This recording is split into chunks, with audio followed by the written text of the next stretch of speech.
Assalamualaikum warahmatullahi wabarakatuh. Selamat datang di channel Laris dan Berkah. Dalam video saya kali ini, saya mau berbagi kisah seseorang yang membayar hutang dengan sholawat. Selamat menonton. Semoga bermanfaat. Diceritakan dulu ada satu orang punya utang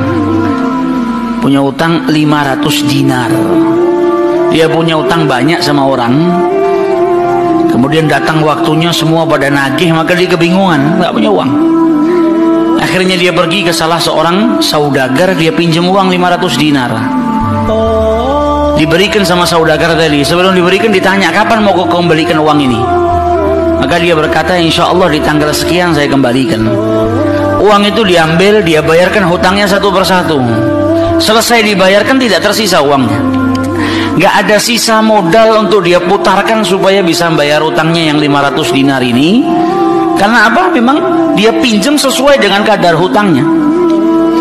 Sampai ketika datang waktu jatuh tempo, yang punya uang datang ke rumahnya nagih, mana uang 500 dinar yang kau pinjam? Kau janji hari ini akan melunasinya. Maka dia bilang, demi Allah, sepeser pun saya nggak punya. Saya belum mendapatkan apa-apa untuk saya bayarkan kepada dirimu. Maka yang punya uang nggak mau tahu.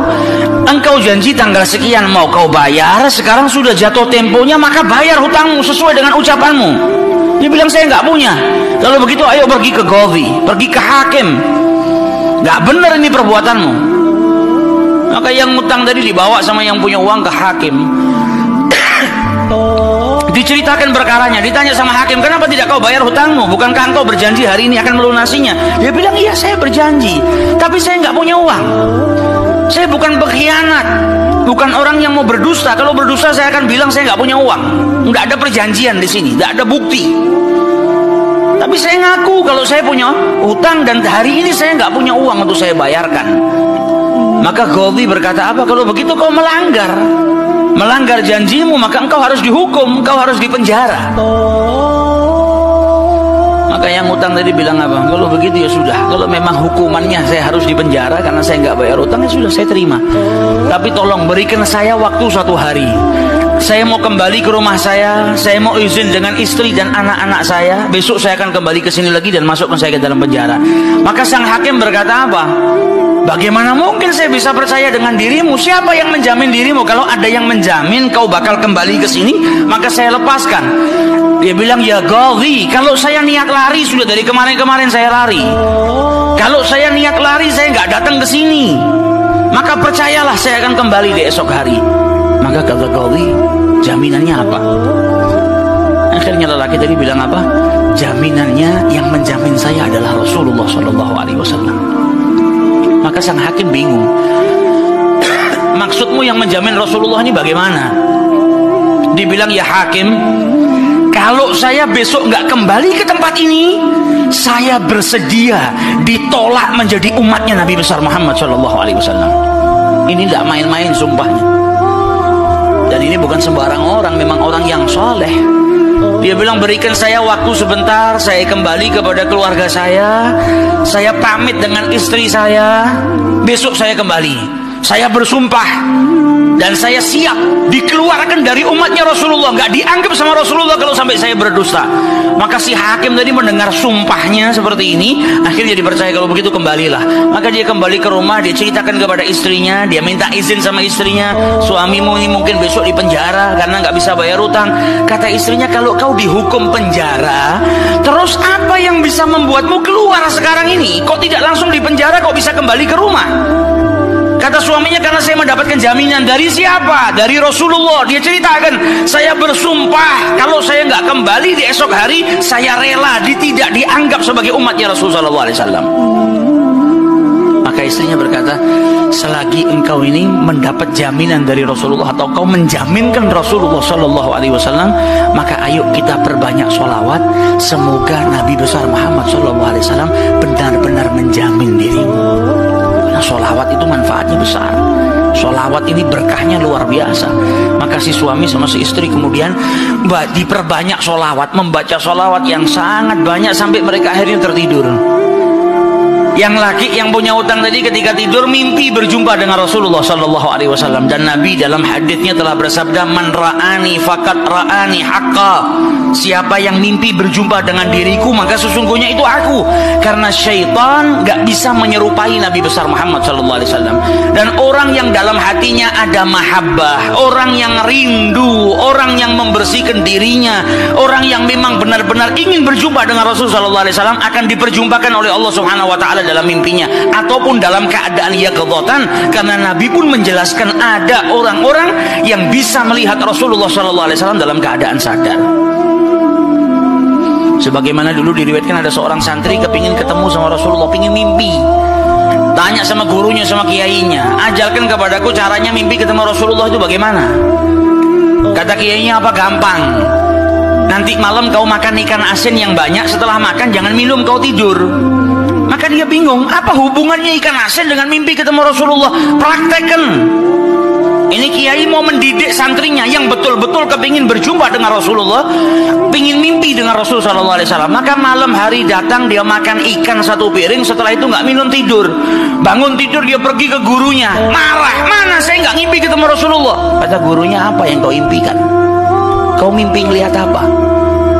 Kata santri tadi, "Saya mimpi ngelihat laut, ngelihat sungai, ngelihat hujan, ngelihat air terjun." Kata gurunya, "Karena sebelum tidur yang kau rindukan adalah air. Kau makan ikan asin sehingga kau kehausan. Yang kau rindukan dan kau dambakan air. Maka apa yang kau rindukan dan apa yang kau dambakan datang dalam mimpi. Coba setiap kali kau tidur kau rindu dengan Rasulullah. Coba setiap kali kau tidur kau ingin sekali dan minta sama Allah Subhanahu wa taala akan diperjumpakan dengan Rasul sallallahu alaihi wasallam. Maka kau akan diperjumpakan dengan Nabi besar Muhammad sallallahu alaihi wasallam." Nah, ini yang diajarkan sama para ulama. Ini yang punya utang dari mimpi ketemu Rasulullah sallallahu alaihi wasallam. Dalam mimpinya apa kata Rasulullah? "Kau jangan takut, jangan gelisah." Orang yang mahabbah.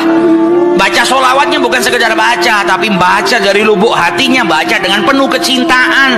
Mimpi berjumpa dengan Rasulullah dan berkahnya sholawat tadi bisa menyelamatkan orang, hajat-hajatnya bisa dikabulkan, dapat pertolongan dari Allah Subhanahu wa taala. Maka dalam mimpinya Rasulullah bilang apa? "Besok pagi kau pergi, idhab ilal wali." Pergi ke gubernur di tempatmu itu, bilang sama gubernur tadi, Rasulullah mengucapkan salam kepadamu, dan sampaikan kepada si gubernur kalau setiap hari dia bersolawat kepada Rasulullah sebanyak 1000 kali, itu solawatnya sampai kepada Nabi Muhammad. Dan sampaikan kepada si gubernur, tadi malam dia itu kebingungan baca solawat sudah 1000 atau belum. Ada salah dalam menghitung sehingga dia itu gelisah, saya sudah 1000 atau belum. Maka sampaikan kepada gubernur itu bahwasanya solawatnya sudah sampai 1000, jadi dia nggak perlu gelisah. Bangun dari tidur dia mau kembali ke Gaudi, tapi sebelumnya dia pergi ke wali, pergi ke gubernur tadi.